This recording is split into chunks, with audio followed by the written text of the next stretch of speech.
آپ سب آپ جتنے بھی لوگ بیٹھے ہیں، ہماری خواتین بھی، اللہ نے ہم سب میں لیڈر بننے کی صلاحیت دی ہے. کیونکہ یہ یاد رکھیں، ہم اللہ کی سب سے عظیم مخلوق ہیں، اشرف المخلوقات. تو جب اللہ نے فرشتوں کو کہا کہ انسان کے سامنے جھکو، اور جب ابلیس نے انکار کیا تو اللہ نے کہا فرشتوں کو کہ تمہیں بھی نہیں پتا کہ میں نے انسان کو کتنی صلاحیتیں دی ہوئی ہیں. مشکل اور مسئلہ یہ ہے کہ ہمیں بھی نہیں پتا کہ اللہ نے ہمیں کتنی صلاحیتیں دی. اور وہ کیوں نہیں پتا؟ کیونکہ ہر انسان کے سامنے دو راستے ہوتے ہیں.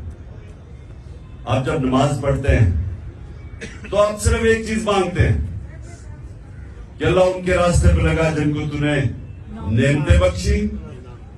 اس راستے پہ نہیں جو تباہی کا راستہ ہے.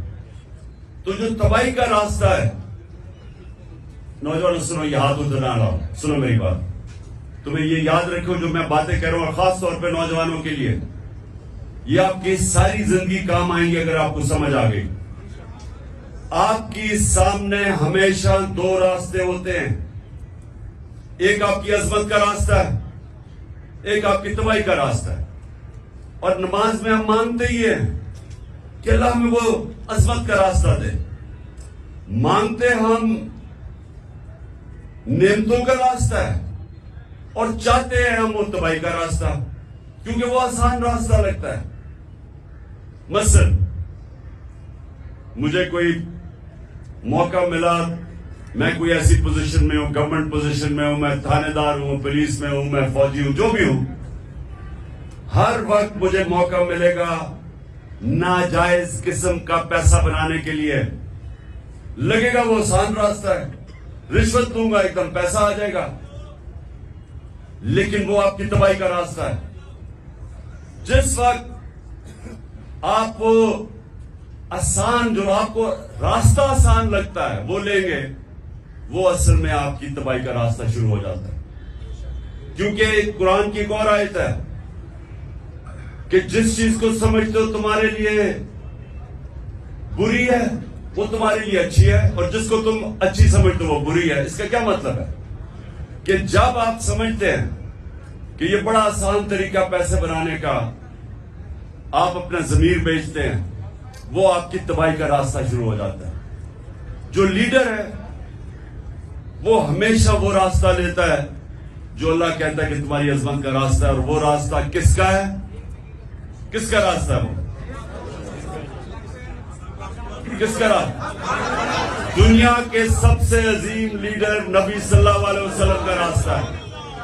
اور وہ اس کی بنیاد کس پہ رکھی گئی ہے؟ دو کیریکٹرسٹکس کے اوپر اس کی بنیاد رکھی گئی ہے لیڈرشپ کے راستے میں: صادق اور امین. سچ بولنے والا اور انصاف کرنے والا.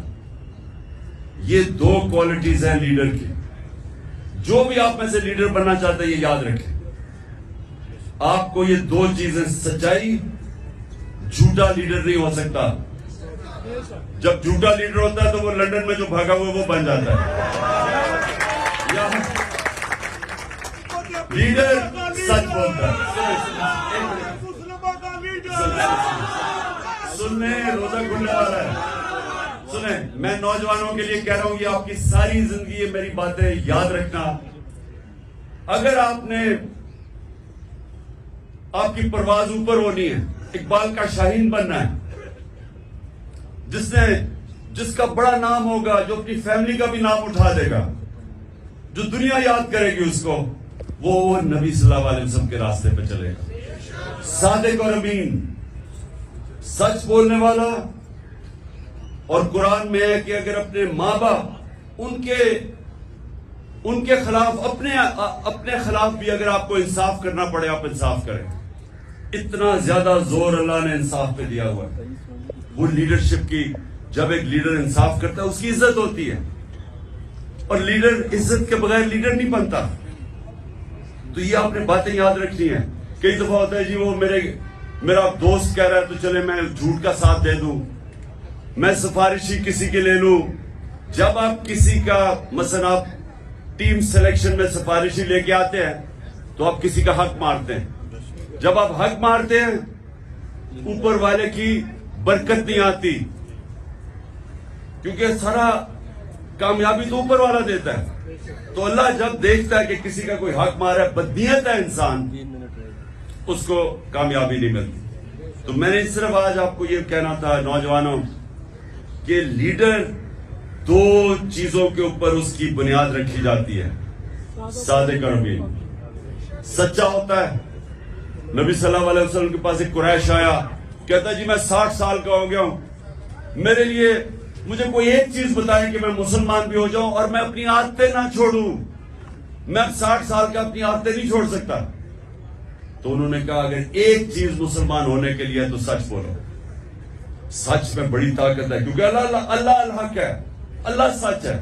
جب آپ سچ بولتے ہیں تو اللہ آپ کے ساتھ کھڑا ہو جاتا ہے، آپ کو وہ طاقت ملتی ہے. وہ کہتے ہیں کہ انگریزی میں کہ one moral man is an army, کہ ایک سچا انسان ایک فوج ہوتی ہے، کیونکہ اس کے پیچھے اللہ کی طاقت آ جاتی ہے. اور دوسرا یہ جو انصاف کرنا ہے، یہ یاد رکھیں کہ وہ ایک ابن خلدون کا اس نے کہا کہ میرا تجزیہ ہے، بہت بڑا عالم تھا، کہتا میں نے جو سارا قرآن پڑھی ہے میرا تجزیہ یہ ہے کہ اللہ نے انسان کو زمین پہ بھیجا ہی ایک وجہ سے ہے کہ انصاف کرو، میری زمین پہ انصاف کرو.